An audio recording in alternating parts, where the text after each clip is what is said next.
Had maksimum 50 liter petrol bersubsidi sehari pada RM1.65 dilihat mencukupi untuk operasi harian nelayan di negara ini. Namun, Pengerusi Lembaga Kemajuan Ikan Malaysia LKIM, Muhammad Faiz Fazil berkata, pihaknya sedia maklum ada rungutan berbangkit. Beliau berkata subsidi itu tidak bertujuan menanggung keseluruhan kos operasi nelayan setiap kali mereka turun ke laut. Namun LKIM memahami keluhan daripada nelayan kategori C2 yang beroperasi di laut dalam.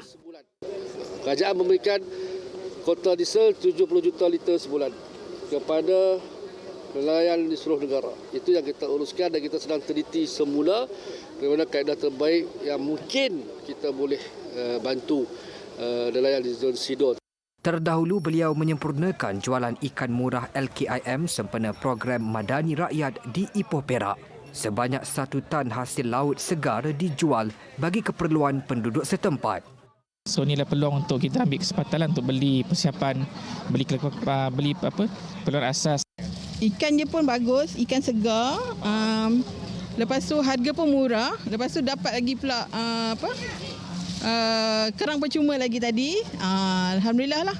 Sangat membantulah. Semalam, Timbalan Perdana Menteri Datuk Seri Ahmad Zahid Hamidi berkata tuntutan bantuan subsidi diesel bagi nelayan kategori C2 diperincikan pada mesyuarat Jawatan Kuasa Eksekutif Majlis Tindakan Sara Hidup Negara, NAKOL.